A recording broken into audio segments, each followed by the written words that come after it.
issues that you'll want to pass on to the delegates, the housekeeping.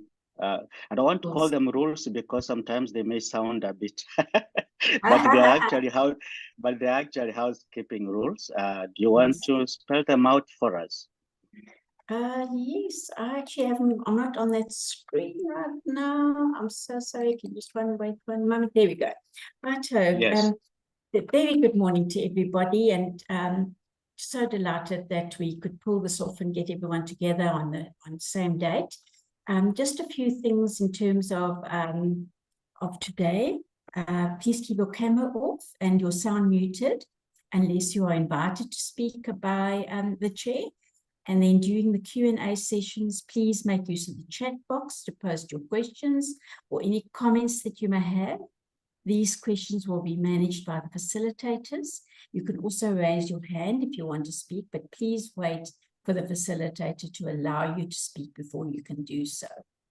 If you do have any technical difficulties, please, we suggest that you log out and log back in again, because we've just found in the past that is the best way to solve that problem. Right, then that's it from me. And over to you, Professor. Thank you so much for agreeing to chair today's meeting. Okay, no, thank you so much, Louise. Thank you, colleagues. And I also want to reiterate what Louise has said and welcome every one of you to this webinar. Sorry, we have gotten now. I mean, the number is still increasing, and that means that people are still joining. But I think we can continue. And just to set this webinar off, I want just to share my screen, a presentation that I have. Unfortunately, I want to see, where is it now?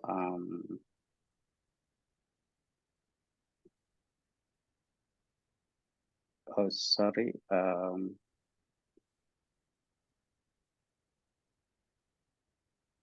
No problem. Okay. Okay.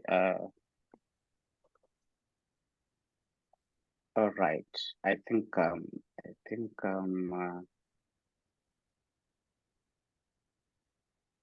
let me see if again I can be able to share. Yeah. All right. Here I am. I want to believe that you are seeing from your end. If you can tell me, Louise, Susan, are you seeing the yes, thank you, the presentation?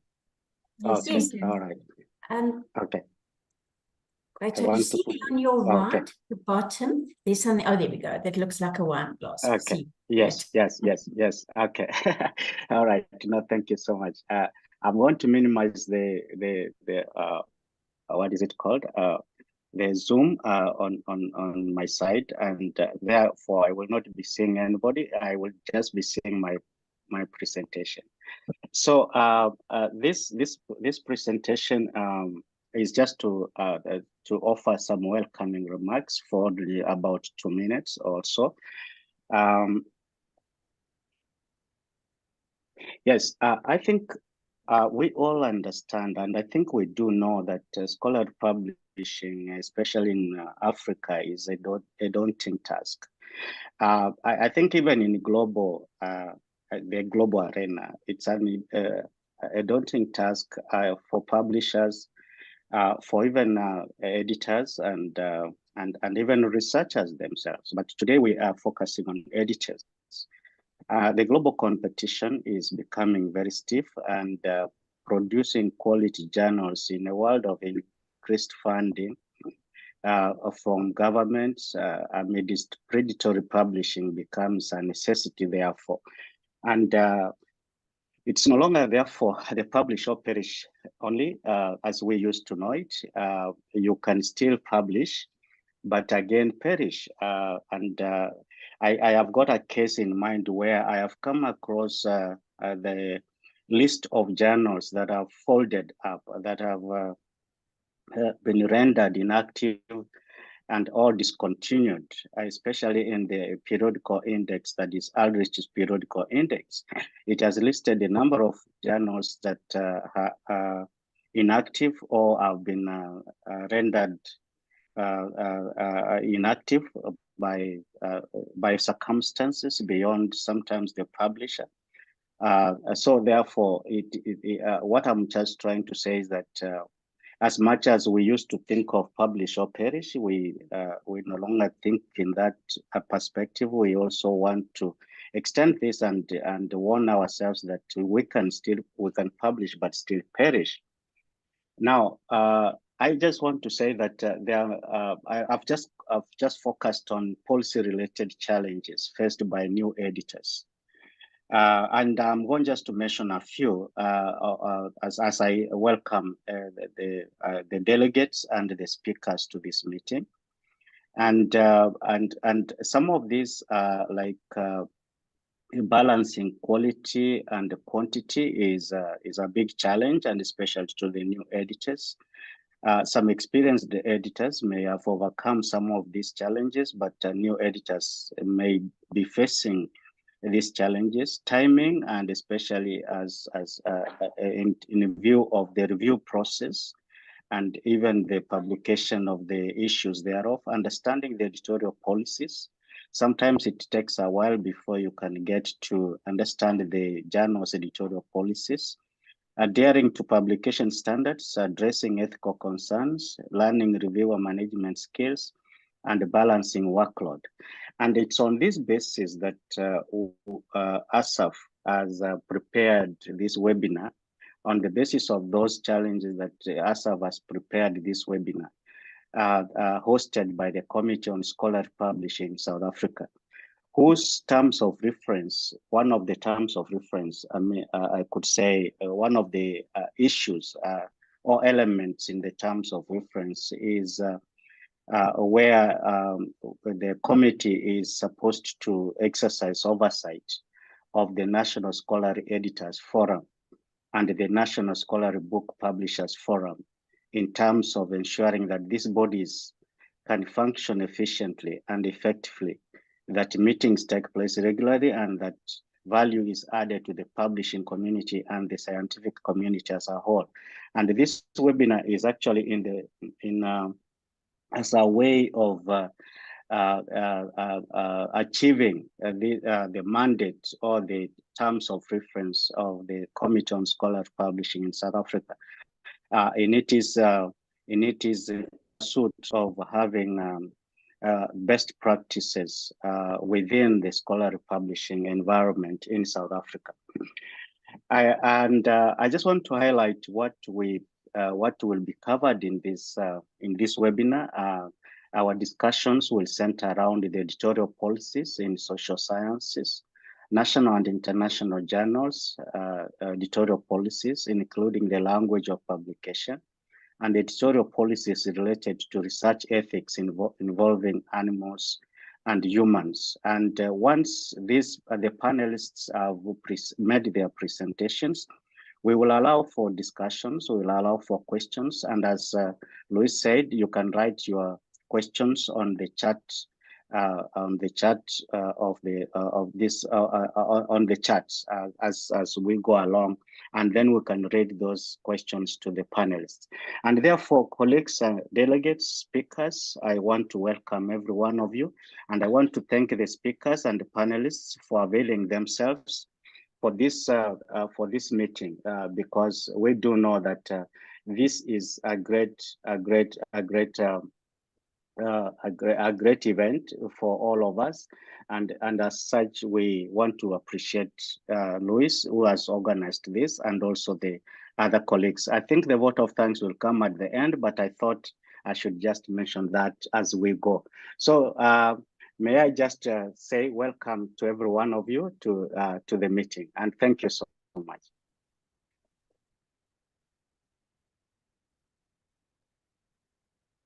Susan, is it you? Yeah, yes. Yes. Thank you, Prof.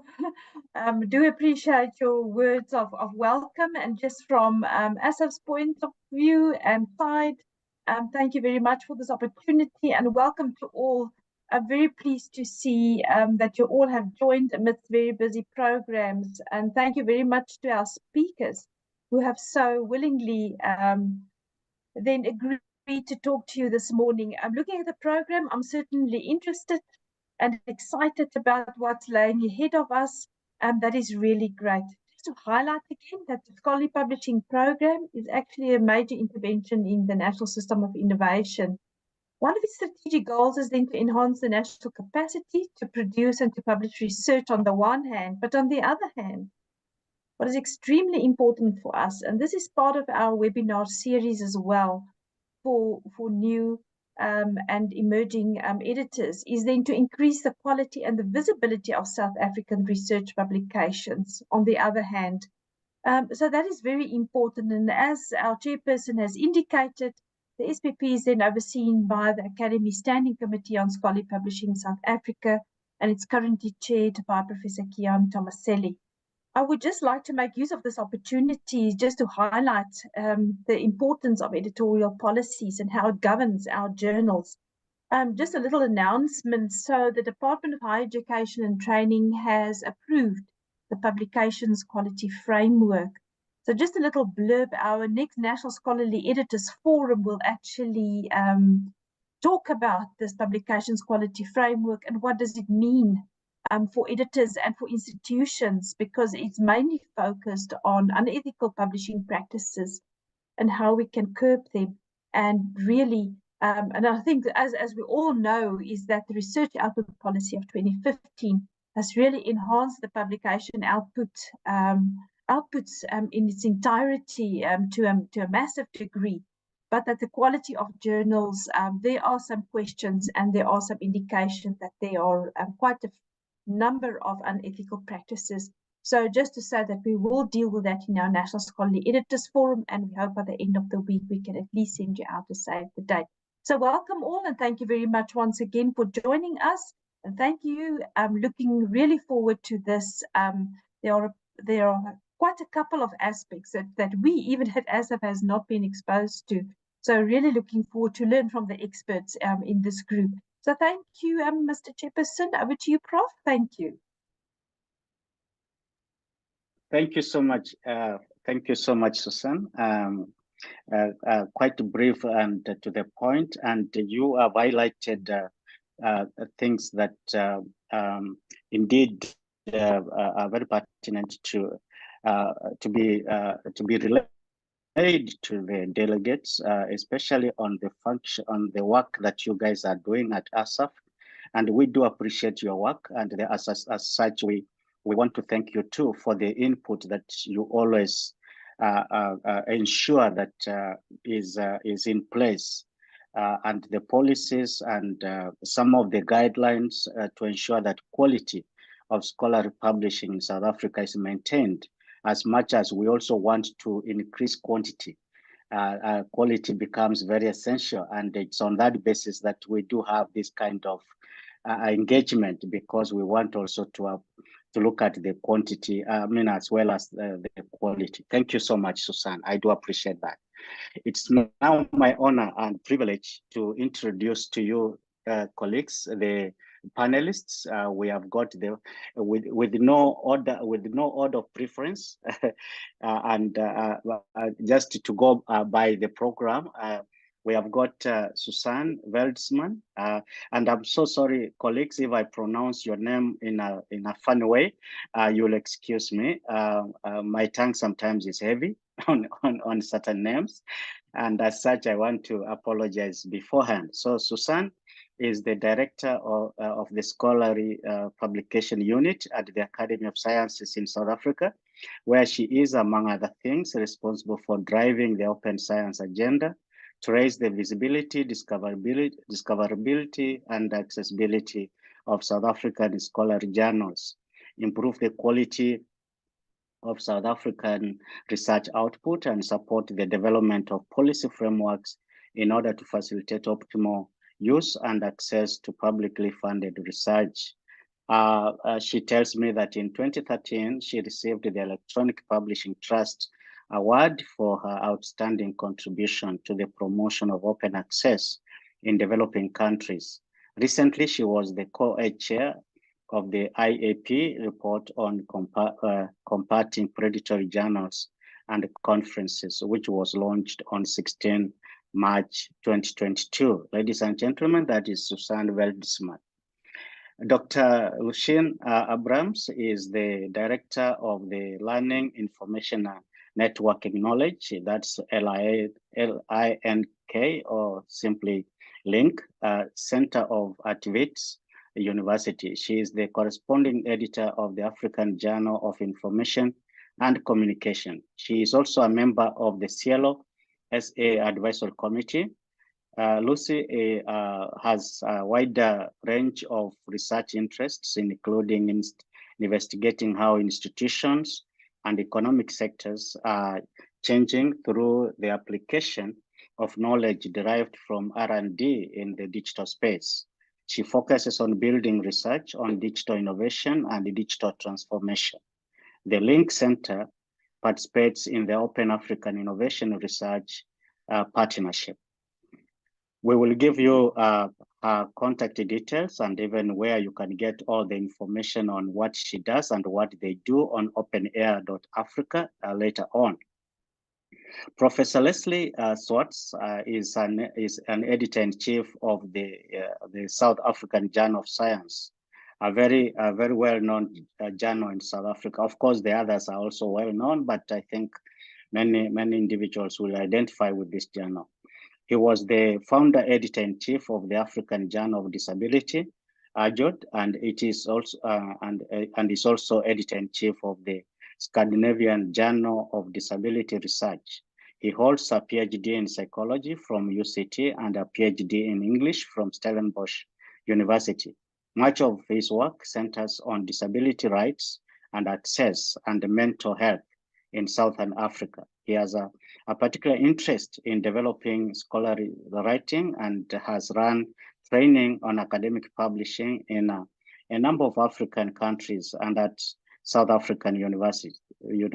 He holds an A rating from the National Research Foundation and is a professor of psychology at Stellenbosch University. That is Professor Leslie Swartz.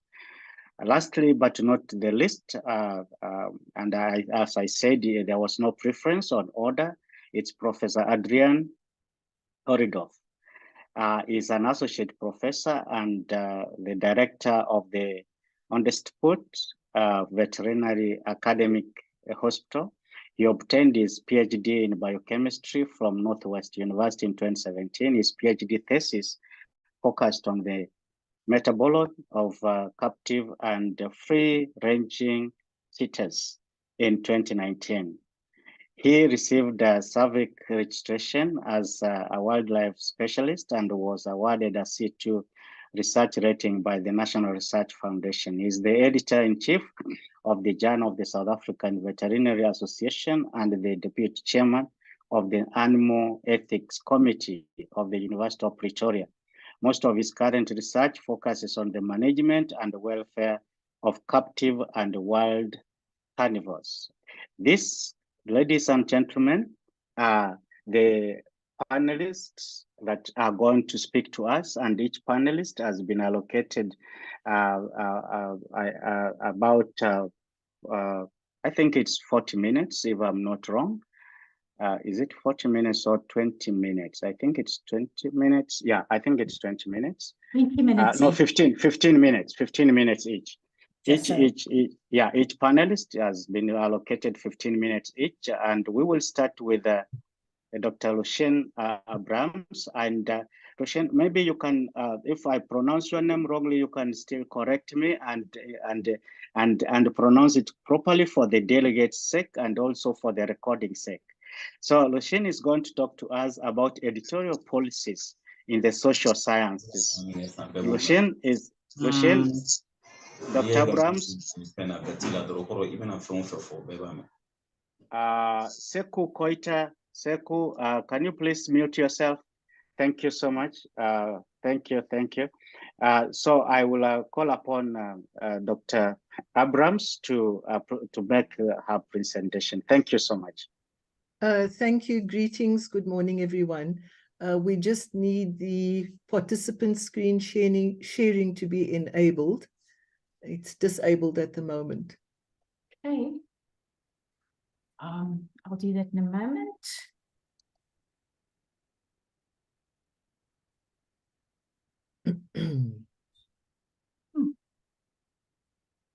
Gosh. Do you have it now, Doc? There we Dr. go. Abrams? No, I don't. It still says... Lois? Yes, I'm so sorry. I'm just struggling to get into that option. Make a co-host. There we go. Lucy, will you try now? Yes, that's fine. Thank you. That's good. There we are. Thank you. Okay. Thank you. Okay, so we're going to talk a little bit about thinking and rethinking editorial policies in the social sciences, because we have to constantly rethink what we're doing, at least on an annual basis. And that is one of the amazing uses or use values of having an editorial board, because at least once a year at the editorial board AGM, it is absolutely necessary to rethink editorial policies. So in a sense, we are rethinking editorial policies constantly, at least on an annual basis. There's a lot to talk about, but I've chosen 5 talking points on the screen in front of you. I think it's important to say at the outset that we do not see any large distinction between editorial policies in the social sciences and in other fields of science. There are many commonalities. There are a few differences or distinctions. And what I'm going to talk about is mainly some of the areas of commonality, but I will also point out where policy may be distinctive. This is just a image of the cover of our most recent issue, issue 31 of the African Journal of Information and Communication. And very importantly, sometimes I'm not sure, some issues are hard policy issues and some are soft. And I suppose a soft policy issue is that the ISSN numbers of the journal must always be visible. So in terms of quality, the nature of what is visible is really important. Obviously, the article titles, the author names, but very importantly, who the publisher is and what the ISSN numbers are. So the first talking point, let me try and get rid of this. The first talking point is about authorship and author charges. And there are always policies and reasons behind the policies. So I think it's important to have a sense of what the policies might be and what the reasons behind them might be. The first and really very important thing, it might appear slightly less important than some of the other points, but it's a really important point, and that's why it's our first point, is about authorship. Who is an author and who is not an author?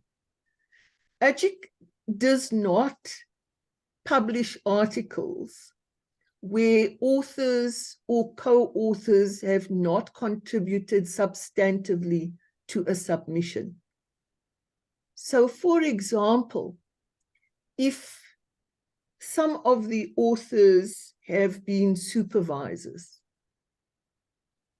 but have not contributed substantively to the submission, then that does not constitute authorship. For us, the term author implies having contributed written components of the work. And that could include editing the work. Often, the author may be a postgraduate student, a master's or PhD student, and that student will then be the first author. But there are co-authors, and those co-authors should have contributed written components. As I said, those written components could include editing and other forms of quality assurance. We'll see how that plays out in reality in some of the next slides. Then the question of author charges, and we'll come back to this issue again. ASSAf publishes free to the author and free to the user. So we are an open access publication, but we are not simply open access. Many open access publications charge user fees, quite sizable user fees, particularly if they are in other currencies.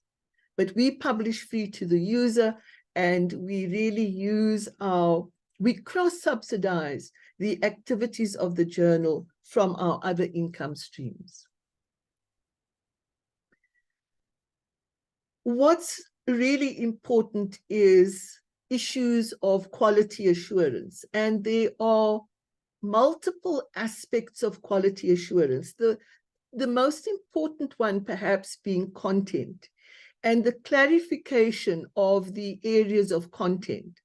And while it's not possible to list all the areas of content, and some journals, especially those that have been around for 20 years or 30 years or 40 years or longer, it may appear obvious to potential authors what kind of subject matter, what kind of content they should submit.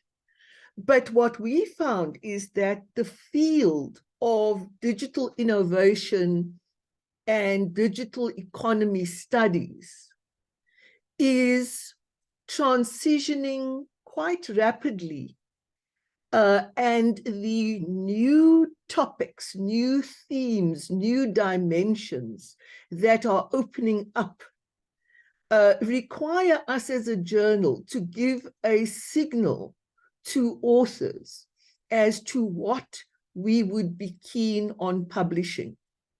So in other words, the guidance on what we would publish today or in the future is very different from what it would have been even 10 years ago. Matters of, I'll just use this one example and we include all of them. We've moved from STEM to STEAM to STEAMy. And we thought it was really important to give potential authors an indication of that shift in the universe of knowledge to which this journal provides services. Then there's a question of article types. What are the article types that a journal might publish? And while research articles are still the top of the list, there are really important other forms of scholarly publishing that we must encourage. Because if we don't encourage a multiplicity of forms of scholarly publishing, it means that a lot of knowledge is not really translated into the peer-reviewed environment, the kind of knowledge environment that scholars, including research students, live in, the space that they live in. And so we also welcome review articles, particularly articles like systematic reviews or systematic literature reviews or systematic mapping exercises, which have become very popular in scholarly literature today. Critical interventions, obviously publication reviews are a standard. On the methodological side, we want to encourage authors to sufficiently problematize, build data, and engage in analysis that is relevant to African knowledge building. So we do encourage authors to make that explicit where it is not already explicit. So if the nature of the problem is contextualized to a particular African country or other contextual setting, that's fine. But where the paper is more general, we still encourage authors to give some indication of relevance. And in that sense, not only relevance then to Africa, but also to other developing economies and the logic in terms of global trends, so that Africa is really considered in our writing and publications as a region that contributes to understanding global trends. So it's not that we're suggesting that we must understand African trends as some peculiarity, not at all. This is Africa, global context, and that interplay and conversation. So that's something that we really just keep our eye on. I would say it's one of the soft policy areas. The next thing I'm going to say is, I think perhaps really specific to the social sciences, very important to the social sciences. And that is our preference for qualitative or mixed methods research.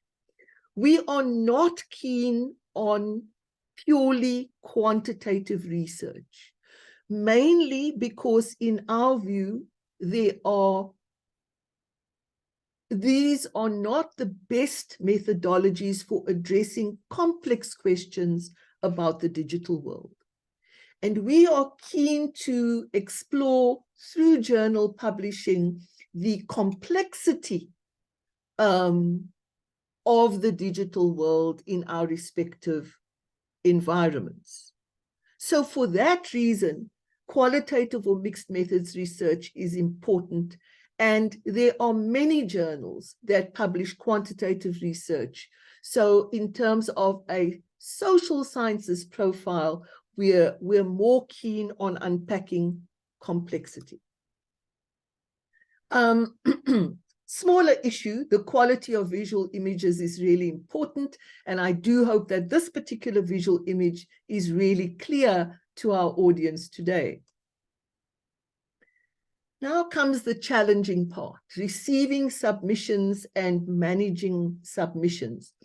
And some of these issues may sound a bit like process, but they are really also, I think, in the realm of soft policy.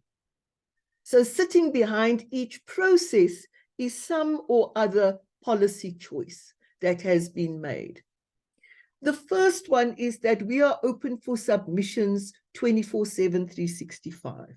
There was an era in the history of the journal where we put out specific calls, and we then decided to move on to really move into the digital context where pretty much everything is 24/7, 365. And we thought we should be a 24/7, 365 journal. The first step is a plagiarism check. That's a process matter, but sitting behind that is our plagiarism policy, which is featured on our website. In fact, some of these I've just really taken from the policy page on our website. So it's all very clear to prospective authors. The very first step we do is a plagiarism check using the old-fashioned, now rather old-fashioned Turnitin. But there are new challenges emerging with unfortunately too limited AI detection tools in use. And for example, the Turnitin AI functionality is not the best. Even Turnitin says this. So one of the challenges we are going to be dealing with currently dealing with and into the future is, appropriate AI detection tools. A key part of the quality assurance process is the internal review by the ASSAf publishing editor. And where appropriate, that publishing editor may call on members of the editorial board to do an internal review prior to peer review, so that we are limiting the number of publications that are just sent out for review, giving the peer reviewer too much hard work, and the peer reviewer, of which we know there are limited peer reviewers available. Peer reviewers have limited time. So we are trying to make the process not so burdensome. Roshana, sorry. Yeah, time is running out. Okay, no problem. I'm loving your presentation style and even the presentation itself. Okay, unfortunately, I'll time is wrap not up. on our side. Thank you so much. Thank you. I'll wrap up. So just to emphasize open access, we fit within the Berlin Declaration and the NRF statement on open access. And my last point is the importance of Crossref. That's what I want to really end, the note I want to end on. That Crossref, it's a non-profit organization which scholarly journals can join, and it encourages the use of digital object identifiers throughout the publication, including in the list of references. I'll end there. Thank you very much.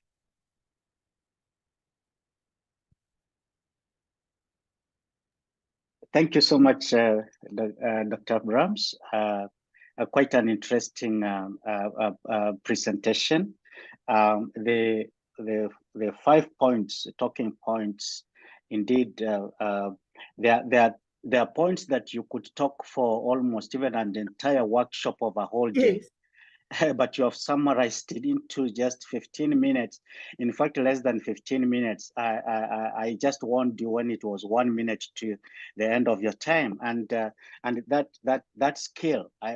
When I grow up, I want to be like you on that matter, because you've done very well. Thank you so much. We do appreciate your presentation. There are questions on the chat. You can check them so that you can respond to them. Maybe on a chat, but at the same time, during the discussion, you can elaborate on even the responses you'll have made. Ladies and gentlemen, let's move forward to Professor Leslie Swartz. Leslie is going to talk to us about the editorial policies. That's the national and international journals in respect to national and international journals, including an inclusive language policy. Prof, the time is yours. I hope that you'll be able to share your presentation. Thank you. We can see it already. Thank you.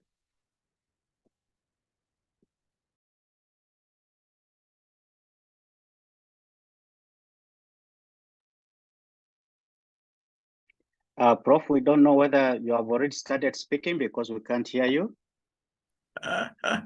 Okay. Okay, Right, okay. here I am. Okay, sorry. Yeah, we can even see you. Thank you so much. Right. Okay. Thanks. Thank you. Thank you, Chair, and thank you to the previous speaker, and thank you to ASSAf for asking me. Chair, you may well have to chase me. I'm very bad at timekeeping. I'm going to talk a little bit in general about editorial policies, but then I'm going to spend quite a bit of time talking about the inclusive language policy that we use at the South African Journal of Science. But I thought I should really start with an admission about myself, because I think this may be relevant to some of the other people on this call. I'm not a policy person. I'm not good at policies. I don't like bureaucracy. I don't like pieces of paper. I don't like forms. I don't like legalese. I don't like the way in which academic discussions can be reduced to check boxes. I object very strongly to the idea that by regulating and counting things, we're necessarily measuring academic quality. In general, I don't like what I call scientism. In my particular discipline, there's a sort of ritualistic affection for what is known as the theoretical framework, and I usually don't understand what that is. And I don't like the corporatized university. So, I mean, in some ways, I'm the worst person to be talking about policy. I'm not a good administrator, and I'm easily bored. And I just want to give you, because I'm an evidence-based kind of a person, I'm going to give you some evidence. I took this picture in my study yesterday, which is, more or less typical for what my working life looks like, a sort of complete sort of muddle of things. Having said that, though, and for me, it's very important to have said it. In my role as, and I'm going to focus largely on South African Journal of Science, but also other journals that I work on, there's probably never a week that goes by that I'm not grateful for, or that I don't consult the policies of journals that I work on. And I often think that we can sit here, and it can seem so sort of boring to go through policy by policy, but it's a bit like some of you will be familiar with the sociologist Garfinkel. Garfinkel talks about social rules becoming obvious only when they are broken. So, if you haven't heard of Garfinkel, try this out. The next time you talk to somebody, stand too close or stand too far or turn your back, and you'll quickly see that people get very upset.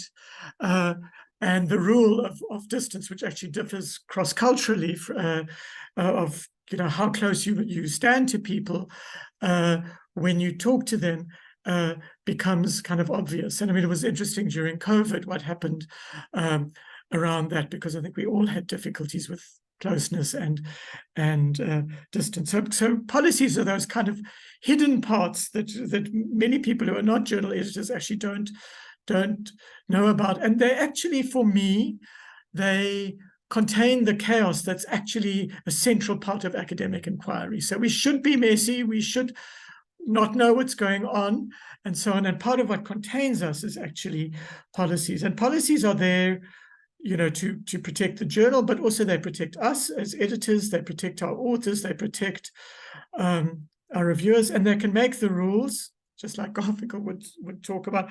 They make the rules of engagement explicit when they need to be made explicit, but they can actually be quite safely in the background at other times. And I've certainly learned as a journal editor over the years that it's much better, as they say, to have them and not need them than to need them and not have them. And many is the time that I have fallen back on policies that I couldn't really see the point of until I needed them. Okay, so policies, in summary, I think policies are what you wish you had when there is some kind of conflict or contestation. Policies are often developed in response to conflict, quite often, sometimes retrospectively. But it's important that when we think about policies, and the previous speaker has been so good on this issue, they have to be generic and not about just about that one instance or the feared instance. And I mean, some of the work that I have done, just for example, is in the area of social security policy in South Africa. And we reached a point actually in looking at cash transfers, social grants, where the entire national policy about who should be getting social grants was sort of developed mainly to stop corruption. It was mainly focused at people who should not be getting social grants, and that kind of perverts the sort of process. So policies are not only for the rule breakers, but they are for all of us. And I mean, just in terms of what you wish you had, for those of you who are new editors, one thing that I think is a sort of common experience for many of us in the academy, and it's been alluded to by the previous speaker, if you're working in a research group and you don't have a policy written, preferably in your research group, before you start writing articles, you're going to get into fights about who is an author, authorship order. I'm sure many of you have experienced this yourselves. And you know, those sorts of principles should be thought of not in the specific, but in the general. In terms of policy making at any journal, I think the ideal is to try and work as a team when you're developing policies. I'm not particularly good at detail, but I'm much better at seeing problems of detail in other people's work than my own. So ideally, when you are working on developing and refining policies, just as the previous speaker has mentioned, work as a team. Use what is already there. Use other journals, obviously being careful not to plagiarize from other journals, but being careful to ask and acknowledge where you can. Policies have to be updated as often as you can bear to do it. And as the previous speaker said, annual review is really good. And make use of, there are really good sites. For example, you know, many of our journals have relationships with COPE, and which I consult regularly. I also subscribe to Retraction Watch, which is a very helpful piece of academic gossip that arrives in my inbox very regularly, but I learn things about policy from, you know, through examples where things went wrong. And a lot of the big publishers actually have very good policies. So recently with AI, for example, a number of journals are starting to put out some good and interesting policies which are helpful for us to look at. It's something we're looking at currently at the South African Journal of Science. I just want to give you some examples of where I've been very grateful as an editor to have policies behind me where it's helped in some senses to depersonalize the kinds of conflicts that editors get. So here are just some examples. A set of authors have informed me as an editor of a journal that a rival group of authors are not ethical, and I mustn't consider that group's work. I've been told in quite a patronizing way by a set of editors to do this. I'm kind of personally insulted by that, but what has really been helpful is I've been able to say, well, I follow our journal policies, and these are our policies, and I'm afraid I can't exclude a particular group because you know, this is your opinion, it's nowhere in our policy. Similarly, I received a phone call from a person associated with establishing a journal that I work on, suggesting that I've made an error in rejecting an article written by their friend, and if I care about the academic future of the journal, I would accept that article. Again, I have referred to policies. Policies help depersonalize these kind of conflicts that we get. So, third example, I'm told by an author who has self-plagiarized extensively, or what we call text recycling, that I don't understand their field, and that in their field, this practice is completely acceptable. I mean, I don't think it is, but again, the easiest way to deal with that is simply to say, fine, well, if you want to text recycle somewhere else, that's fine, but it's not acceptable in terms of the policies of my journal. So in the South African... Prof, yeah. Prof, if you can start winding up, please. You have got 1 minute. Okay, my goodness me. All 2 minutes. Okay. No, Yes, that's fine. So we have a range of policies in our journal. And what I'm going to focus on is, is our inclusive language policy. This is quite a new departure for us. We're an interdisciplinary journal, and it's important for us to use language that includes everyone. We define in our journal, you can look at this on our journal site, what accessible language is, and this is very much in keeping with international movements, which I think is very useful for all journal editors, towards plain language. And then we look specifically at inclusive language that we're particularly interested in our context. We give people guidelines on the reporting of race and ethnicity, culture, sex, gender, disability, impairment, and health status. And what we do in our policies is that we give links to where our readers can look if they want to find out more about gender, for example, disability, race, genetics, and so on. I don't think that what we're doing is enough. In terms of our language policy, we haven't addressed the big elephant in the room, which is the global dominance of English. We're currently working on issues about having abstracts in other languages. We're working together with science communication specialists on other possibilities, for example, audio publishing. And this has attracted some interest in CLO. And our policies have to be linked to practices. So, for example, we look very carefully to see whether our online platform is accessible to people with visual impairments, for example. Our journal runs regular capacity development workshops. We have monthly support network meetings. This isn't enough. It's not going to solve all of the issues of being a journal in South Africa, and a journal which is committed to change and diversification of the academy. But these are some of the things that I hope may be helpful for people to think about and possibly discuss. Thanks very much.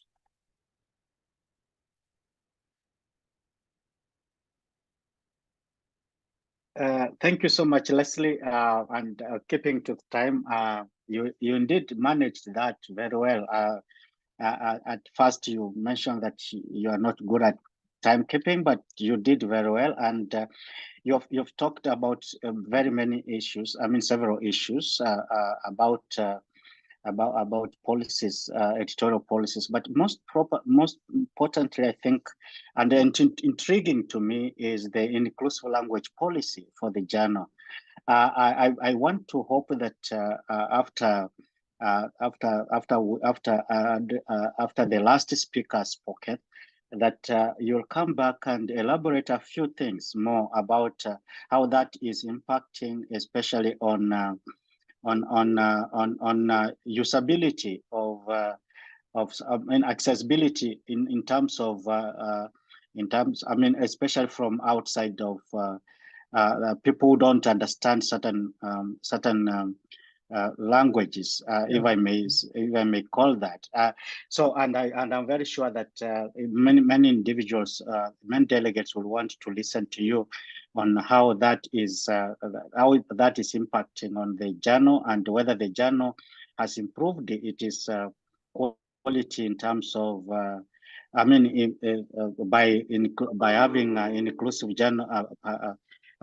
Inclusive language policy and all that. So I'm actually looking forward to hearing more on that part. But thank you so much, Leslie. And now, ladies and gentlemen, we will have our last speaker, Professor Adrian Todef. Please pronounce your name as. Let me leave it to you. You got very close there. Yeah, no, it's just Todef. Thank you very much. Yes. Yeah. Yes, thank you so much. Adrian, please, the floor is yours. Todef, Professor Todef is going to speak to us about the editorial policies related to research ethics involving animals and humans, and he will be stopping at around 11:05, but thereafter, even up to about 11:08, because now we are at 11:56. Thank you so much, Adrian, and please go ahead. Okay, let me just share my screen here. Yeah, we can see. All right, you got it. Okay. Yes. All right, so I'm just, obviously my specialty field is more on the animal side, and I'll briefly mention just something around the human research, which I've got some background on, but not tremendously. And I'm sure that there will be others that have a lot more detail and can add in as we go along. I think often these, animal research ethics, often when you speak to students about it, it's the big hurdle to get over in the beginning, the initial part. It's actually quite a daunting process having to submit proposals for animal ethics approval, and usually there's a whole lot of other documentation, and it takes quite a while for both academics and the students to kind of familiarize themselves with the system that we have. I'm going to just talk a little bit about how the background works, which is not really related to the journal or editorial policies, but just so that you get some idea of how much of the system works in South Africa. And I think that many other countries have a very similar process, but then I'll talk a little bit more about the editorial policies as well. Let me just get these slides to move. All right, so just in terms of this, things have changed quite a bit, but we've, if you go back all the way to Charles Darwin, he said, you ask about my opinion on vivisection. I quite agree that it is justifiable for real investigations on physiology, but not for me a damnable and detestable curiosity. It is a subject which makes me sick with horror, so I will not say anything, another word about it, else I shall not sleep tonight. And that was in a letter to Ray Lancaster in 1871 already. So this comes a long way. I think even now we still have some questions. This is written, the question is not can they reason, nor can they talk, but can they suffer? And whilst we now have paid a lot of attention certainly to the mammals and higher vertebrates, I mean, there's still quite a lot of discussion at the moment about whether or not insects can suffer. I think there's been dramatic changes within research. If we just look at great ape research, I mean, that certainly the use of great apes in laboratories that is virtually no longer the case. I mean, most facilities that did accommodate great apes and even primates no longer do so. But we obviously, there are still a lot of animals that are used for various different types of research. I'm just going to briefly mention the 4 R's that we typically use in this field. Replacement, that where we can use models or other in vitro type experiments that do not require animals. If that's the case, we try and use reduction, where we reduce the number of animals that are used. Obviously, you can't reduce them too low, otherwise you end up with a situation where your actual results are not meaningful and statistically supporting of your findings. So we've got to try and find a balance between reducing the number of animals, but at the same time keeping, getting good science out of that. And then refinement would be really where we try, and if we're going to do anything to an animal, we make sure that we provide appropriate analgesics and so on to reduce pain, to reduce suffering, to create enrichment for them, and to create the best possible environment for them to live in. Rehabilitation then obviously after an experiment is over, to make sure that the animals are returned to, you have a responsibility towards them, and you make sure that they are returned to a life that able to live out the rest of their life in a good way. I can go in a lot more detail with that. But mainly animals are used in biomedical research. We obviously use them a lot in veterinary research, as well as in production animal sciences. And then you also have animals involved in zoological research and even in some anthropological research studies. Just to give you some idea, 2001, there were apparently around 80 million rats and mice used in research in the USA alone. So, I mean, there certainly is a large, that has decreased. but over the years, but it's still a very big component of most of the particularly biomedical research component. And then just just to show you how it's only in 2022 that the FDA no longer required all drugs to be tested on animals. Prior to that, pretty much every drug was tested on some animal, went through an animal testing phase before it got to any of the human trials. So to give you the idea of the scale. In South Africa, I think we've got a fairly well regulated system here, which is coordinated by the National Health Research Ethics Council, NHREC as we will call it. And the NHREC basically will, you can register an animal research ethics committee with them. And we have our animal research ethics committee at the University of Pretoria registered with them. We actually are the largest animal research ethics committee in the country. In terms of the number of proposals that we will review, and they then audit pretty much every part of our processes as well. So every university in South Africa, I think now pretty much has got an animal research ethics committee. And just to put it into perspective, I mean, even people that are outside of the university environment that are doing animal research, they can also apply for research ethics approval through the university. The only thing is that then they pay a fee for that administration, and we can still provide approval for them through the university, and I'm sure that there are other universities that do pretty much the same thing.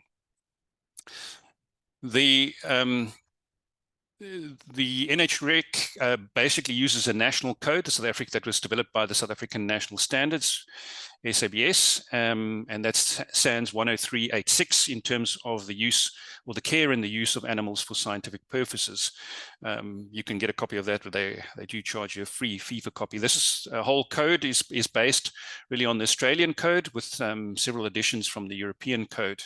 And it covers really all the aspects of animal research as well as the use of animals for teaching purposes, which obviously at the University of Pretoria we do quite a lot of. And then just to give you some idea of the makeup of the Animals Ethics Committee, just in terms of members, it's quite strictly laid out that you have category A members, which are veterinarians like myself. Then we have category B members, which are non-veterinarians, but researchers who have extensive experience in animal research. Category C member, they usually have one member on the committee. That would be from a welfare organization like the SPCA. And then we also have category D members, which are people that are not involved in animal research, and usually from some sort of from the theological faculty or law faculty or something like that, to offer an opinion as well.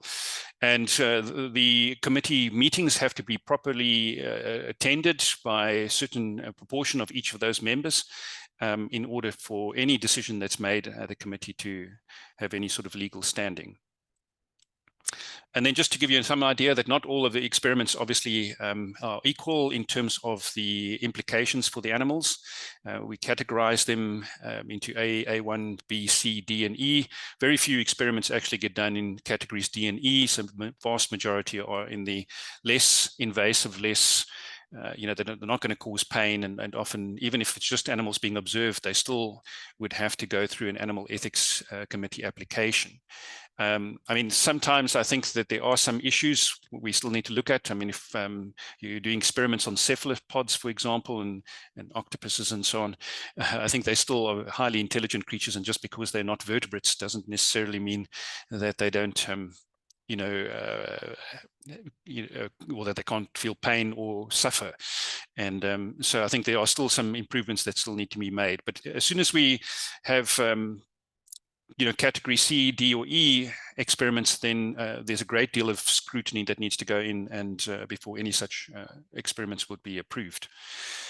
Just on the human side, then a lot really revolves around this Helsinki Declaration, which I think has gone through several revisions. I mean, it started in the 1960s, but they've already got to, I think, the latest version, the 7th revision in 2013. And it's basically the ethical principles for medical research involving human subjects.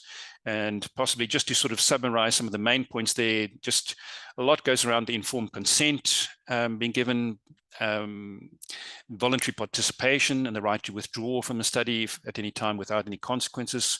Privacy and confidentiality are a huge component of that.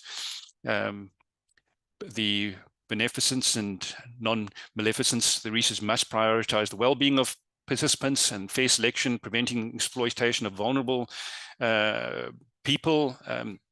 And that can be people that have mental disabilities, or even children in studies, and you really need to make sure that they are that the selection is fair, and that there is consent given, even if it's be by a parent or a caretaker.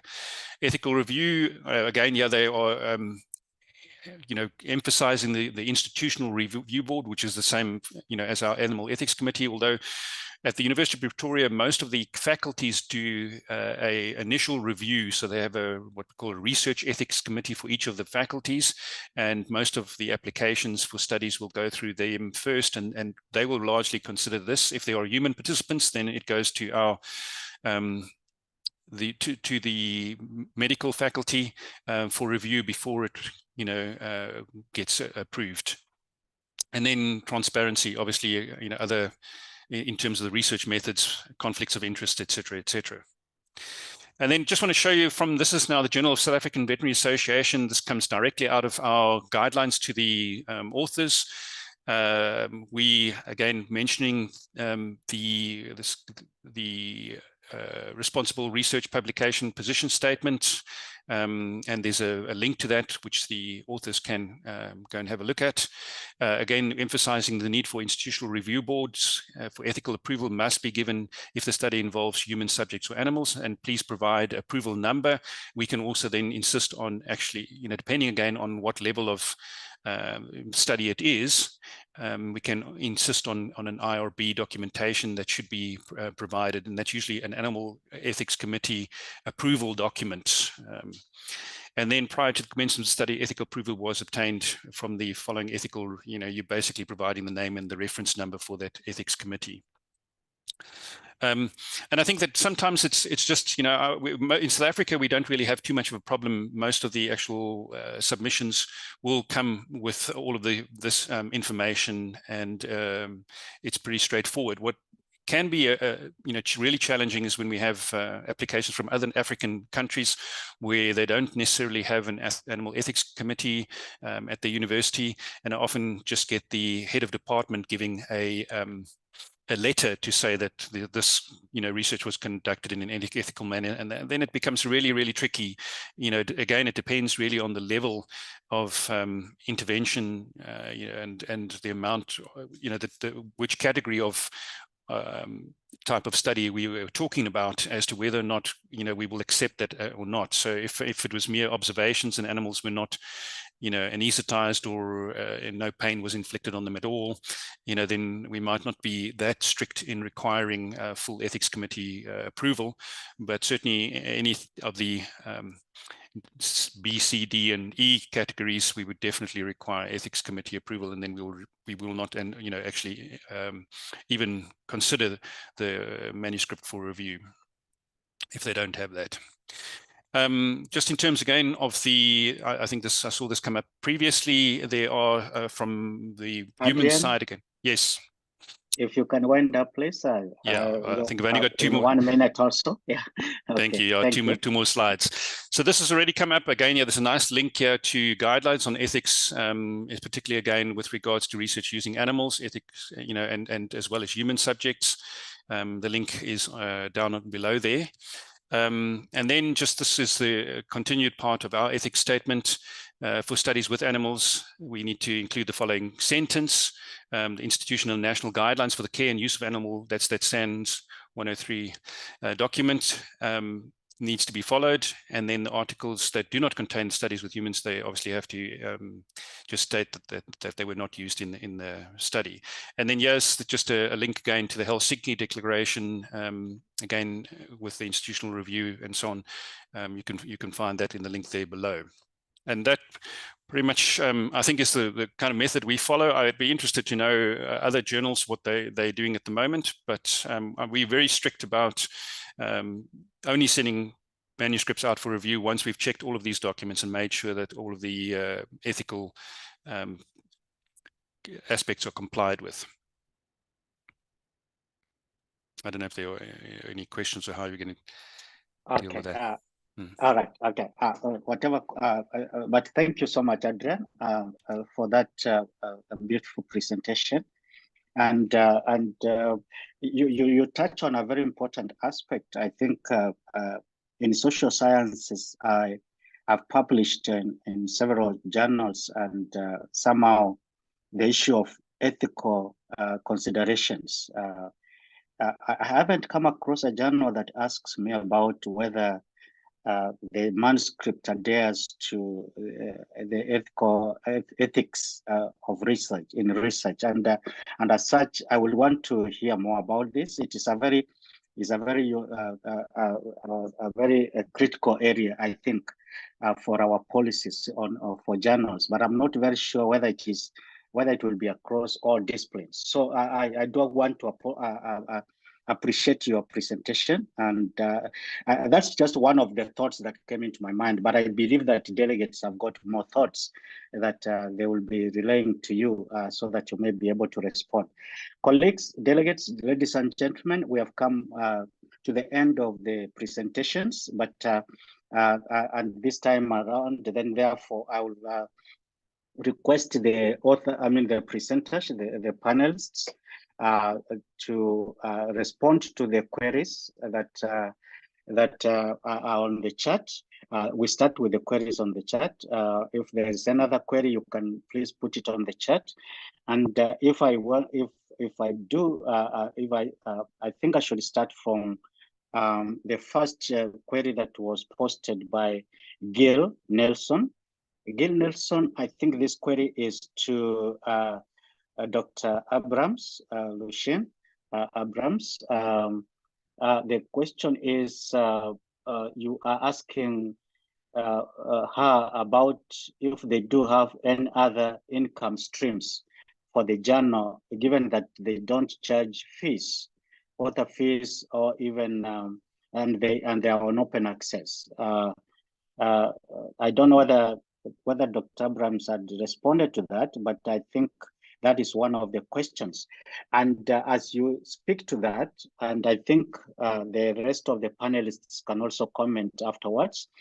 As you speak to that, Dr. Abrams, I think I'm also reading a lot of conversation. I mean, quite a conversation about authorship, regarding authorship, where some journals they even remove the second author if they believe that second author did not contribute to the writing of that publication. I think it is in respect to what you said about the emphasis on proper contribution, actual contribution, measurable contribution to an article, so I will leave it at that so that you may be able to respond. I think you must have been reading that conversation. Please go ahead, Dr. Abrams. Loshi. Yes, thank you, Chair. Yes. I followed. I would like to invite other members of the audience to contribute on this question, because at the moment it's a little bit of a dialogue. And the question is open for discussion. But I often say that we have to think very carefully about the meaning of words. A word has meaning, and the word author and authorship has a specific meaning, which is a different meaning from the words supervisor and supervision. So I'll leave it there, Chair, for open discussion. Thank you. Thank you so much. Thank you so much, Lucien. May I ask if you have got other streams of income for the journal? That there was a question like that. Yes.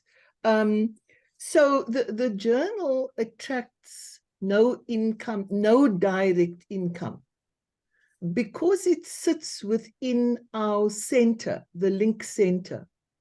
Our other sources of income, which are not university-based, is what cross-subsidizes the activities of the journal. So colleagues are aware that most university centers in South Africa are not funded by their universities. They are generally self-funded. We therefore have a number of income streams through our other forms of academic activity and engagement, including the relatively extensive capacity building work that we do. And those other income streams then cover the costs of the journal. Now, this is a difficult question which is discussed in many institutions. How do we provide the resources for sustaining and building journals in what I like to call the craft journal environment? In other words, we are not a corporation, we are not a corporate publisher. And we chose to go the route of the craft journal. We did not want to become part of the commercial academic publishing world. Hence our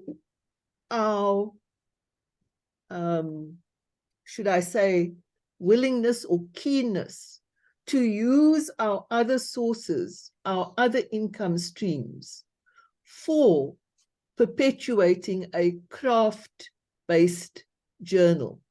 In other words, seeing scholarly publishing as a craft. Thank you, Chair. Thank you so much, Lucien. And I want to open the floor for discussion, and panelists, Leslie and Adrian, if you've got, I think even Susan, you are one of us, one of the people that are influential in this matter, and especially on this issue of co-authorship and the requirements of journals for co-authorship. I saw a few proposals on the side where some individuals are saying, I didn't know, I can't remember who said what, but there was an example of a journal where author contribution is indicated against their name. I can't remember who posted it, but I saw that. And Leslie, do you want to say, Adrian or Leslie, do you want to say something about that? Maybe I can just say something as a journal editor on the issue of authorship. I mean, you know, I kind of mentioned it because also in my talk, because I know it's something that gets people exercised as it has done in this meeting. As a journal editor, I mean, I think this is, this is certainly quite important for me. I can't know whether somebody has written, whatever my criteria are, I get sent a piece of text and there are names on this text and people claim to be authors and we follow the various criteria like the ICMJE and so on. But I actually can't myself check whether who has met my criteria for authorship or not. So just to some extent, we are dependent on having policies which make it clear and having our authors, sign that they adhere to those policies or to agree to those policies when they submit to our journals. But we can't resolve authorship disputes because we don't know. Some supervisors who supervise work, when the material is sent in for publication actually write a lot of the text. Some don't. I think it's really difficult to be certain anyway when one is part of a team as to who constitutes an author and who doesn't. And maybe I'm just less confident than some of my colleagues, but I think what's really important in terms of, we're talking about editors and editorial policies, is that we have to throw this back to the author team themselves. I have had situations where something has been submitted with certain authors, and then they've said, no, I want to take this author's name off because they weren't really an author.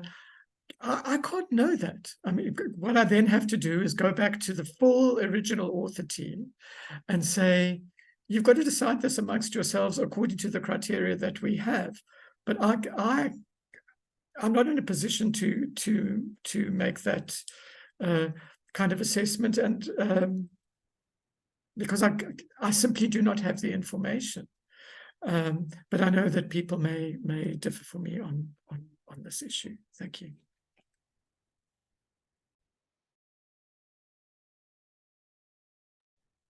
Thank you so much, Leslie. Thank you so much, Leslie, for that contribution.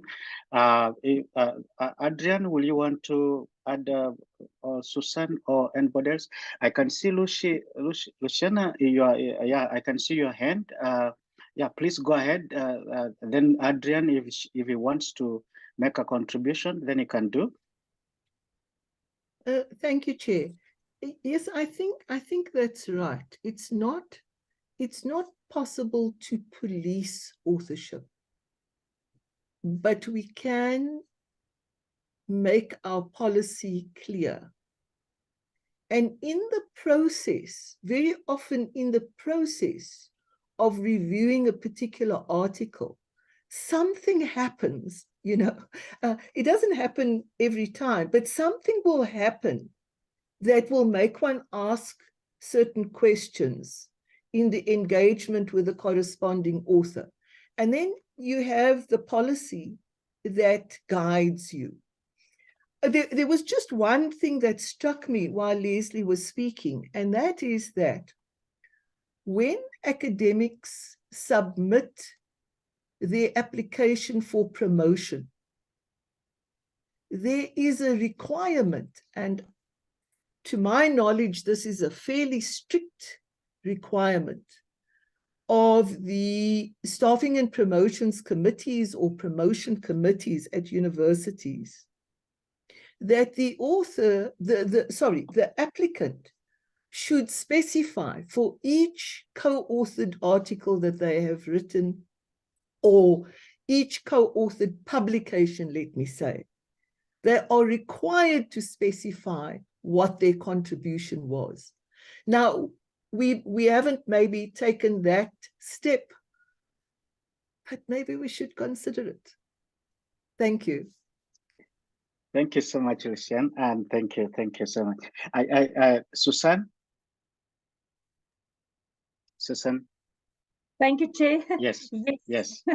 I think I would like to revisit, and this is a highly controversial issue, and authorship in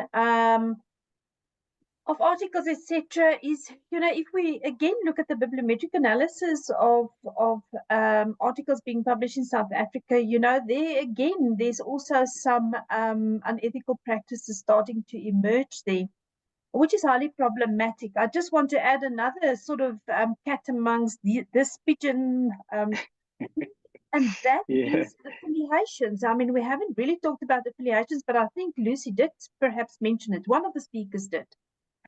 This is now becoming to the fore. And the research output policy is very clear as to what is being considered as a proper South African affiliation. And if at the institution it's a visiting lecturer or professor, what it should be. But it seems that the system is also starting to game affiliations of authors just to ensure that they do get the necessary funds then through the accreditation policy.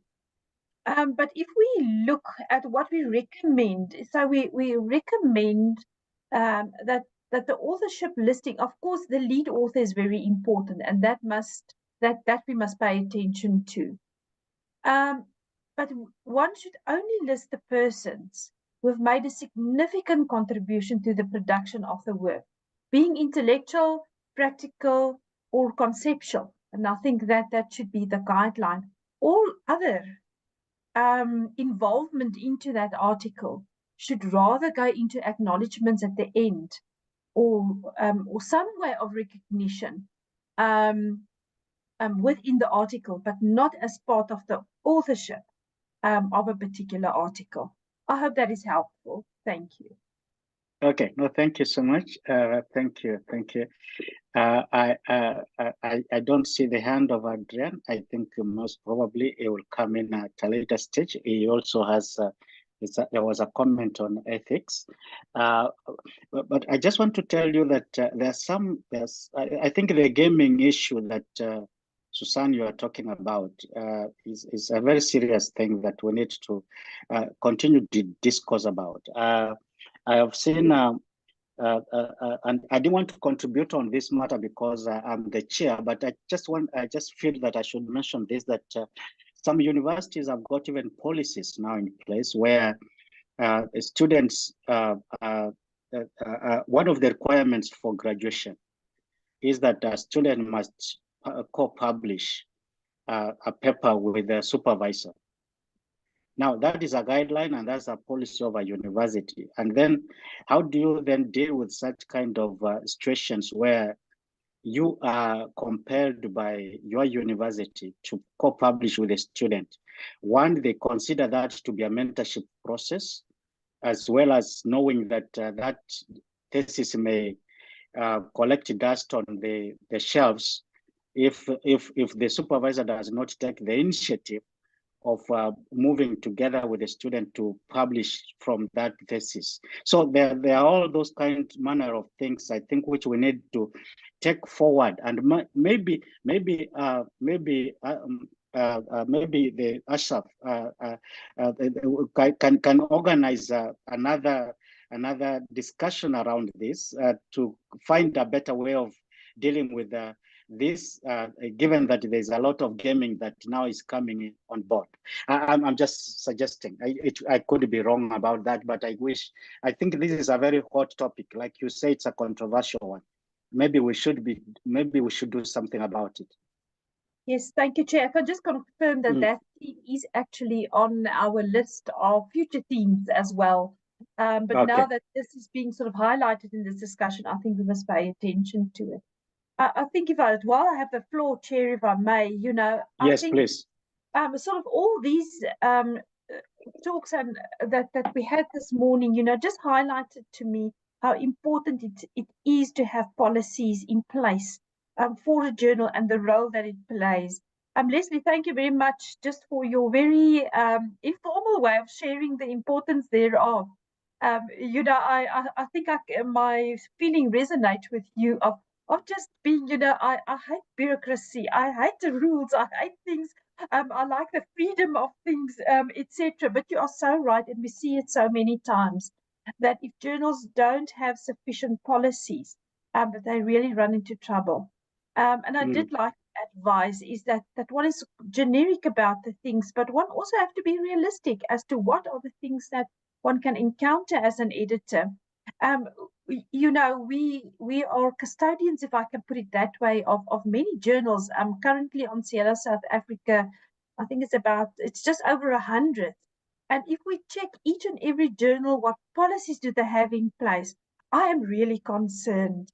And I think, goodness, have you not experienced these challenges, these questions? And I mean, we have excellent examples within SAJS.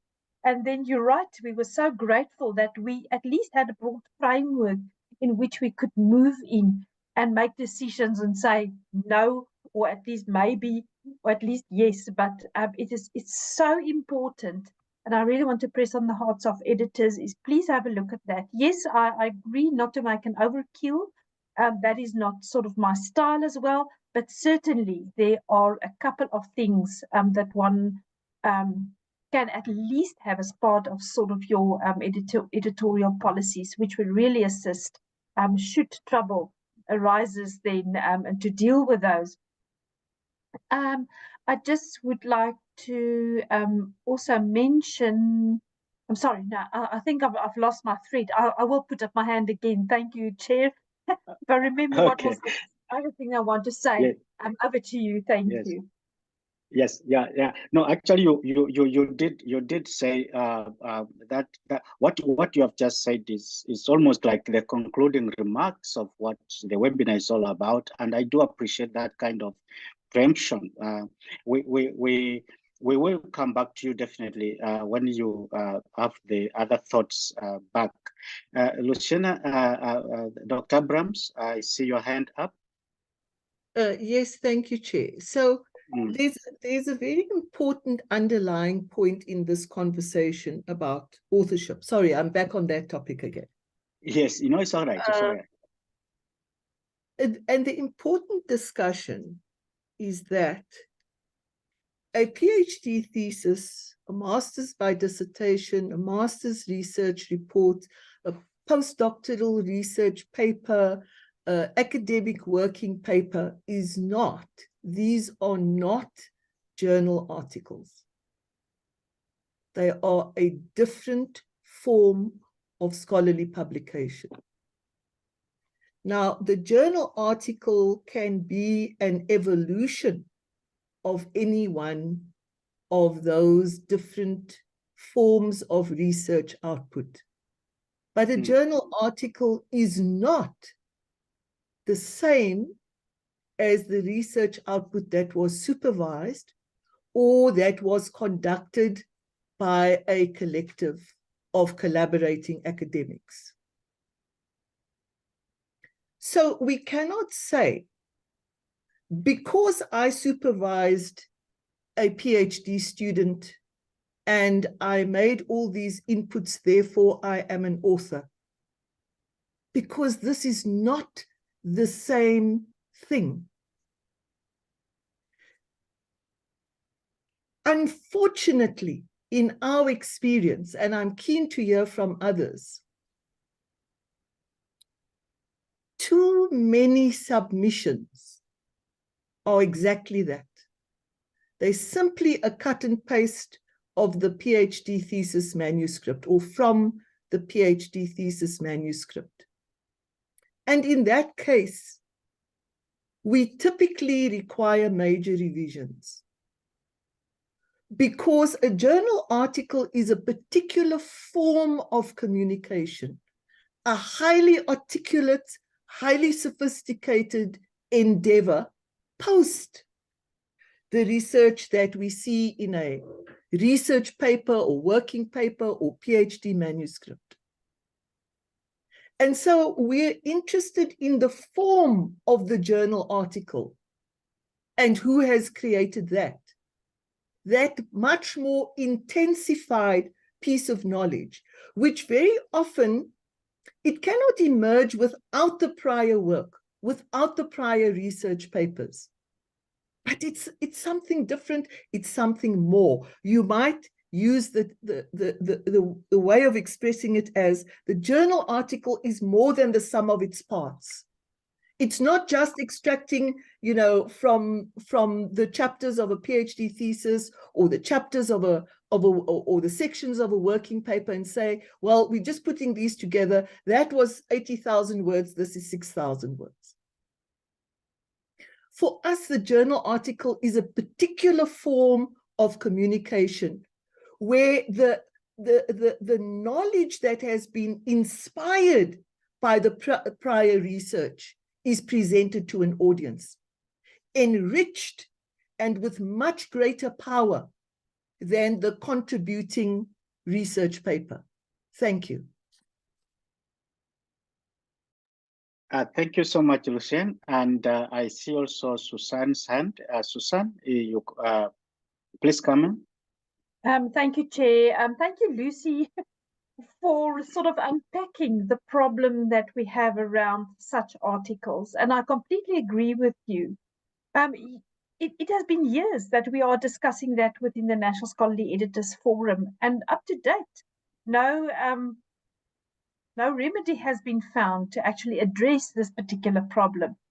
And I'm not sure how can we influence or have input towards perhaps research officers, etc., that establish the policies for these students to actually co-publish with the supervisors.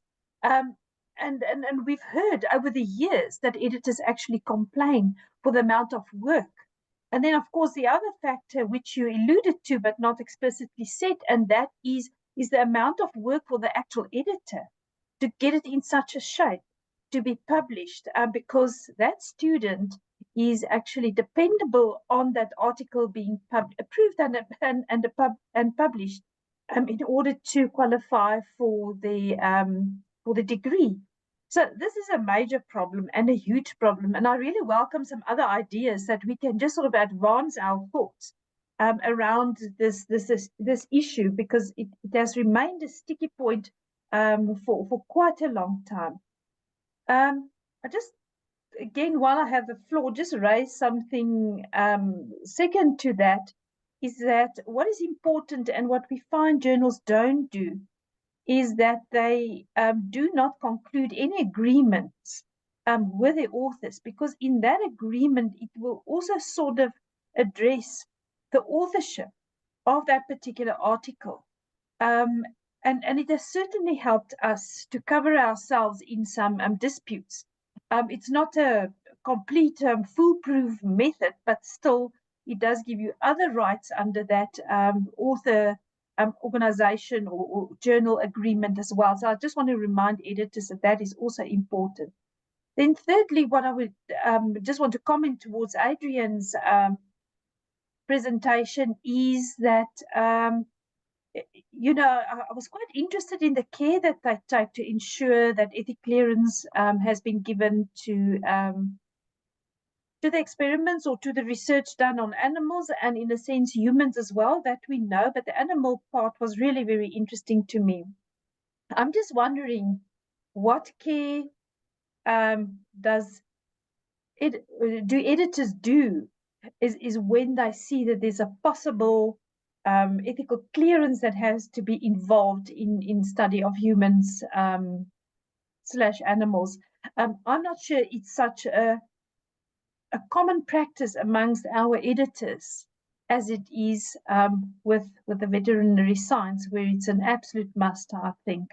Thank you, Chair. That's just my comments. Thank you very much. No, thank you so much. That is Susan. That's one of the questions or comments that you have made that Adrian may need to respond to. Also, there was a comment on the side, on the chat, that talked about I think the person who posted said that he or she would like to know more or to hear more about ethical principles for environmental studies, and then commented and said that if possible, this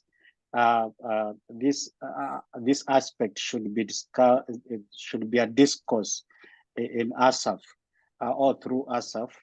And also, as you, Adrian, prepared to respond to that, there is also the issue that I raised. How do we embed these issues on ethical considerations to be one of the boxes or one of the requirements where authors have got to affirm that indeed they observed that before even they submit the manuscript, just like all the other requirements? Is that necessary for journals, or is it not? I think those, just combine all that as you contribute to the discussions on ethical considerations and the ethical policy of journals. Thank you.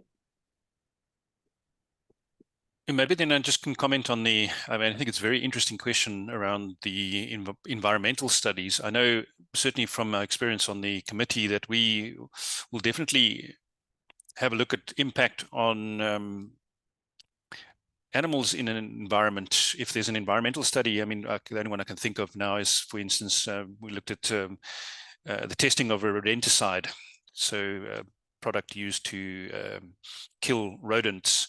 And then obviously there's quite a lot that goes into that from a welfare point of view of the animals that are going to be treated, how fast they're going to die, and so on, with the rodenticide. But there's also, you know, environmental applications, because owls may, for instance, birds may feed on dead rodents, and there may be secondary poisonings, and that's the only way in which I, you know, or the sort of example that I can think of where we've, you know, evaluated that. So there certainly is environmental impact is considered again in animal studies, but where, you know, you have primary environmental kind of studies that don't necessarily directly involve animals, whether those would end up on our desk or not, I don't really know. I think it certainly is something that is worth considering.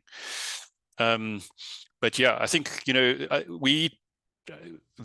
think the actual ethics committees are, you know, from the university point of view, are seen to be a very important to protect the good name of the university. And so that's, you know, important function of the committee. The association, you know, we don't even at the University of Pretoria accept actual, you know, if a study is based in Stellenbosch or whatever, and Stellenbosch Ethics Committee, Animal Ethics Committee has reviewed it and approved it. If one of our researchers is involved in that study, that the entire proposal will have to come to our committee for actual approval before any of the research can start. We will not, you know, agree to basically tick the box and say, okay, Stellenbosch has reviewed it, and therefore we're going to waiver the need for the involvement of our own staff in that. So it actually really becomes quite strict, but more from the university side than I think really from the journal, you know, side. I think it's fortunate that we then very rarely struggle with South African manuscripts that get submitted. It's I said, far more of a problem with other countries that don't have these quite strict rules with regards to ethics committees. I don't know if that sort of answers most of the questions. If there's anything else that I need to address. No, thank you so much, Adrian. Thank you so much. I guess if there is any comment, I mean a follow-up comment or a question, I think it will be posted on the site, or just perhaps somebody will maybe respond to that. Leslie, your hand is up. Yeah. Just on this issue about ethics for environmental studies. I'm sorry, I can't remember who asked the question. Just anecdotally, I mean, I'm really pleased the question's been asked. So thank you for asking the question. Anecdotally, I can tell you that from our journal, South African Journal of Science, we're very interested in climate and environmental issues for reasons which will be obvious, and we publish a lot in that area.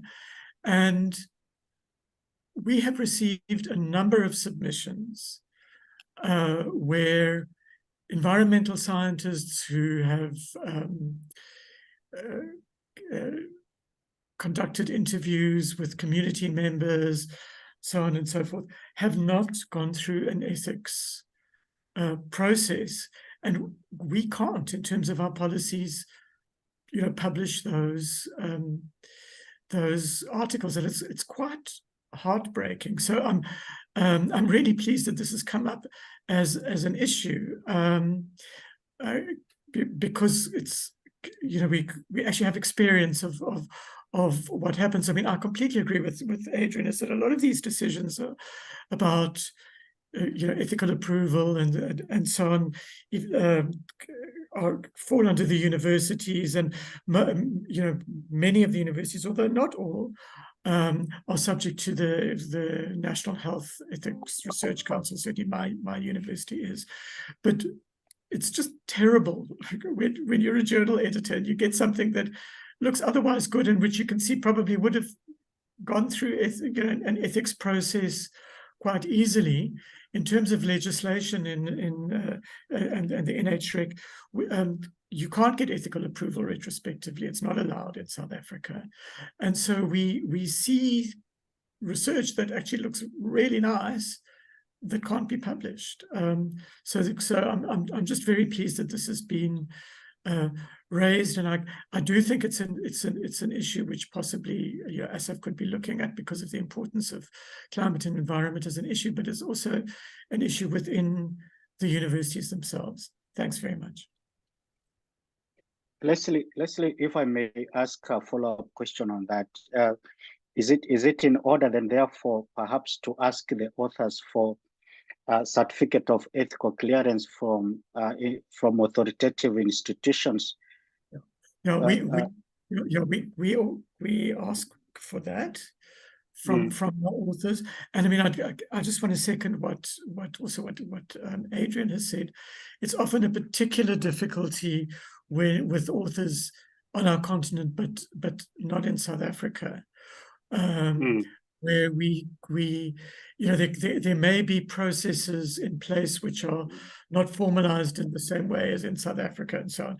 And there's often quite a lot of backwards and forwards, but we will not publish without having some, credible form of ethics statement. And I think most journals are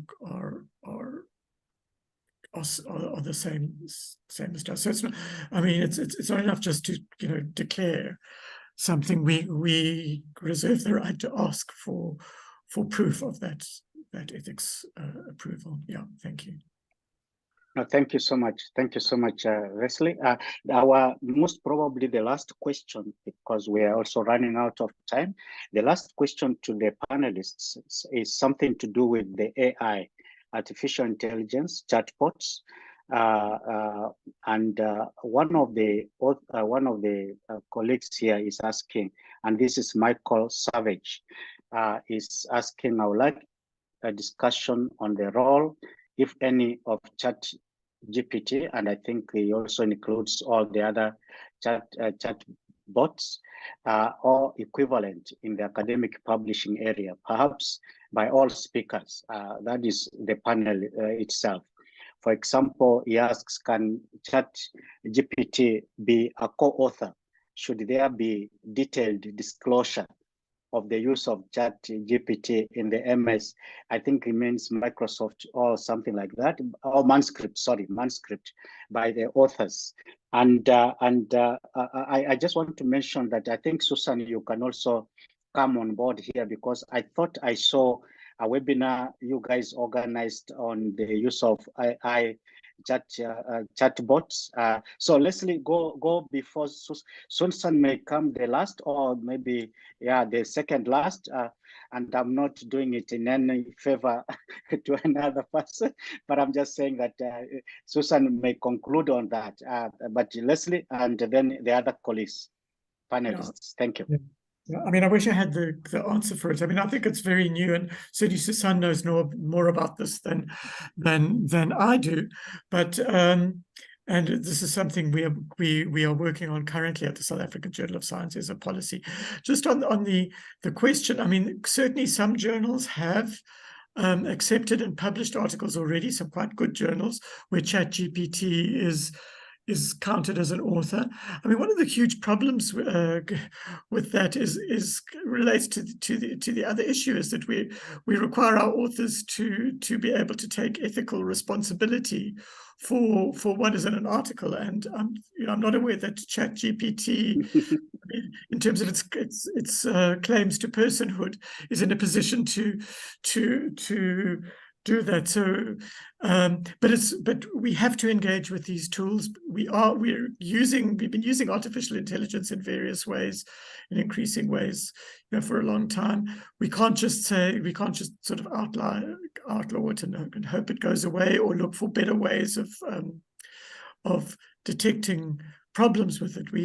We have to engage with this in an evolving way. I see the jammer. So somebody has put that in. Thank you, Lisette. Thank you. Yeah, Lisette has put a comment on the side. I think we can read it, all of us. But I just want to give the other panelists, Lucy, and then Susan, like I said, because you organized a webinar recently. You may come in just even to summarize what the webinar, the outcome of the webinar. So that will inform us. I know that we have got very limited time, but let me give Lucy. Lucy, please go ahead.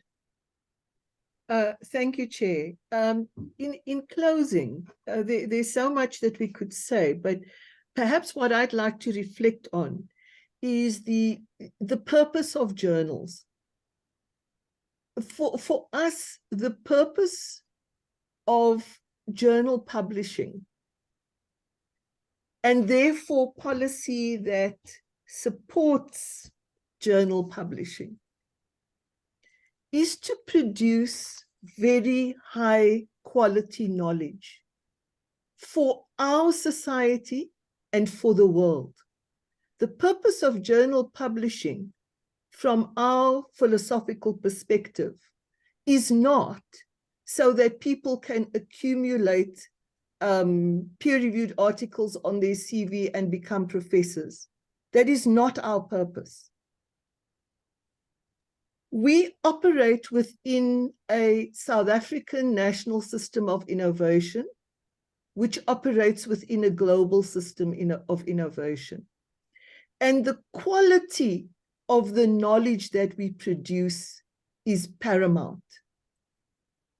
I don't want to use any sort of odd words, but you know, just to emphasize that what we are concerned about is the quality of many things in the publication, not only the content, the research design, the originality, the contribution to South African, African, and global knowledge. Thank you. Thank you so much, Lucy. Thank you so much. Adrian, you may want to just say one or two words as we close, and also if you have got a comment on the question on ChatGPT and other bots, you can mention that. Thank you.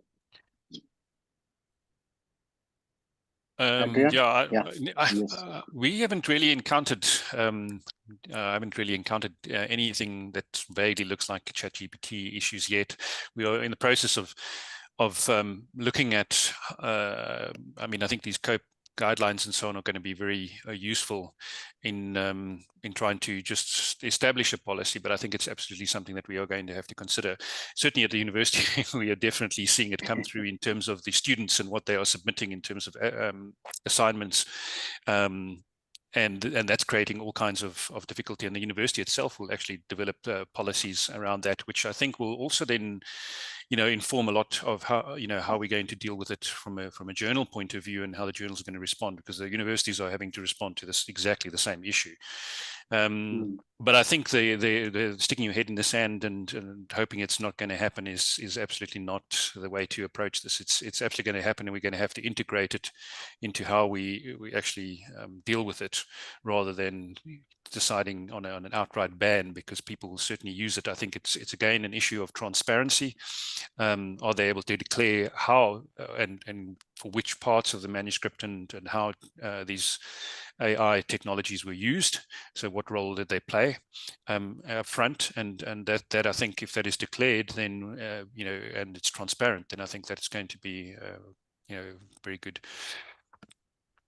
Or that should be acceptable again. But yeah, I share some of Leslie's concerns about the responsibilities that a AI bot would really take.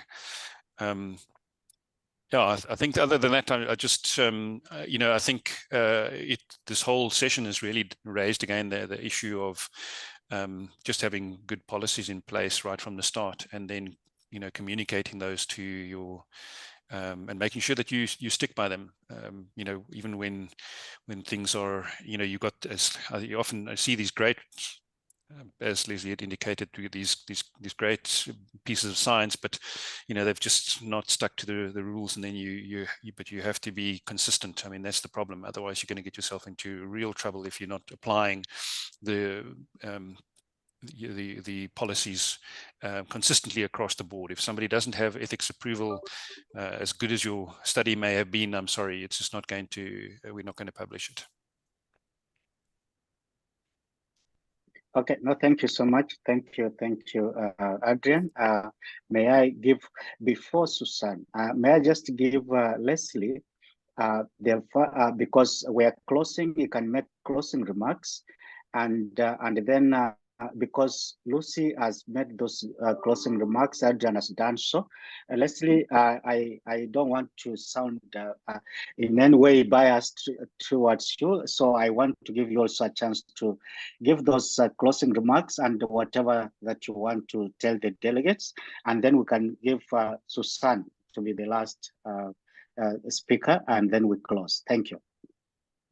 Well, thank you very much. I always learn so much in these. I'm sure more than people who've been listening to me. So, you know, thank you, everyone. I mean, I do think that policies are like a sort of guardrails that we wish we didn't have to have, but if you don't have them, you're going to be in really big trouble. And I'd like to appeal to people on this meeting, just because of the evolving nature of the inclusive language policy of our journal, which I spoke to very briefly. You know, please take a look at it and give us comments, because I think that one of the issues that hasn't really been discussed in detail, but it's sort of underlying some of the discussion here, is the wide disparities that we have in our country and in our continent in terms of access to academic writing, access to writing in English, and so on. And I do think we all have a responsibility as journal editors,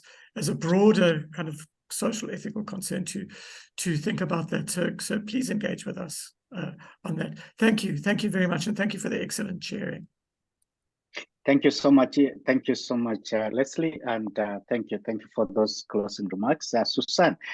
There's so much that you are going to speak to. One is the closing remarks may come a bit later, but the ChatGPT, even the webinar that you had, and also in view of what also Lizette has put on the side, whereby she says that there's some the COP organization and also WAME and JAMA network who have declared that ChatGPT and other AI tools cannot be authors. So in all that respect, and then you can also make your closing remarks. Thank you so much. Thank you very much, Chair.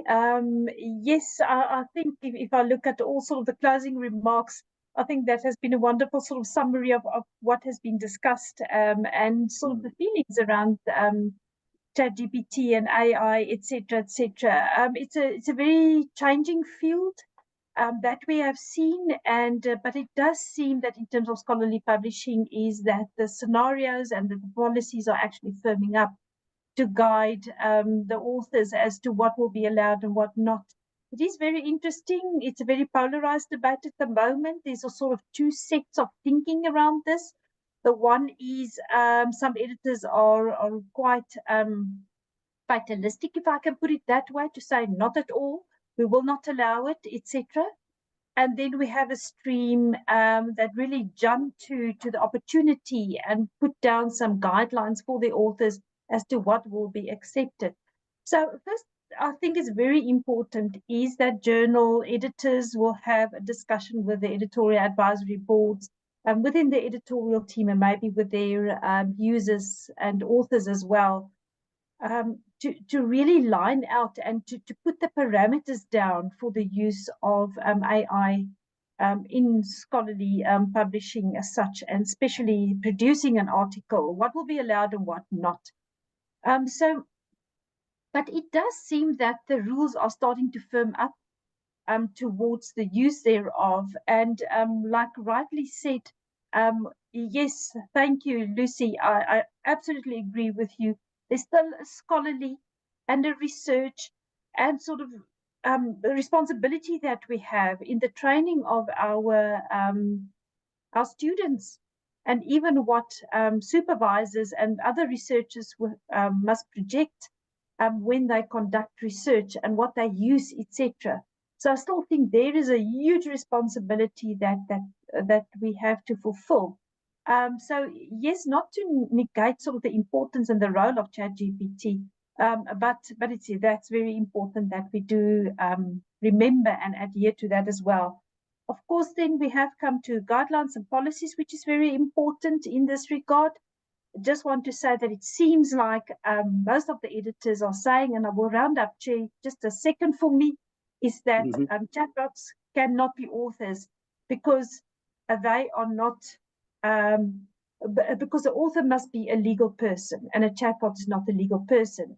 And if we look at what have already been mentioned here this morning, conflict of interest, to be accountable for all aspects of the work, ensuring the questions, to accuracy and integrity, then the chatbot cannot actually adhere to those things. So definitely not as an author.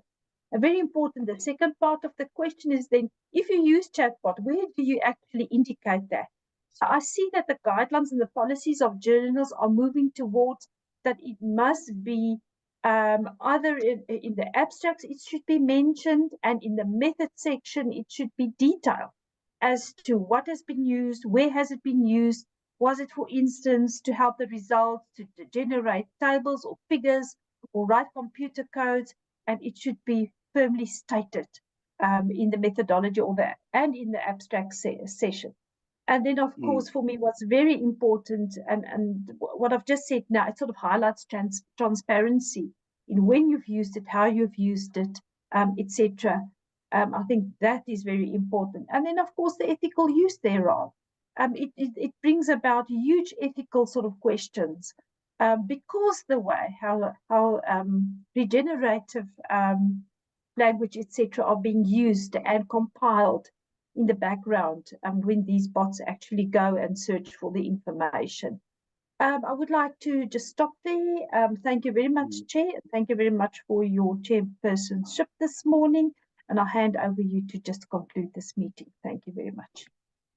Thank you so much. Thank you so much. I was a bit clever, Susan, if you didn't realize. The idea of giving Leslie, Lucy, and Adrian time to make concluding remarks is because I didn't think that I was competent enough to do that concluding remarks, and therefore I just move on from here. And you guys have done my job of making the concluding remarks, and therefore I will just do the thanks to appreciate the panelists, Leslie, Lucy, and Leslie, Lucy, and Adrian. I want to thank you so much. You guys have been very fantastic on this. The presentations were good and up to the point, and we learned quite a lot. I want to thank Luis, who has been very instrumental in organizing this and communicating with us. I want to and thank also ASSAf for sponsoring this webinar. And lastly, I want to thank the editors in the room, those who attended, and all the delegates. Thank you, all of you, for making this a successful webinar. And now I think I should declare the meeting closed, unless, Luis, you want to say something, or I should just declare the meeting closed? Or should I hand over to you? You can hand that over part to I me. did not know. Okay, Luis. Yes. Luis. No, it's just that in this particular case, you've been an excellent chair. The speakers have been excellent, and I'd just like to thank all of you very much for making my job so much easier. Goodbye. Thank you so much. Thank you, and all the best.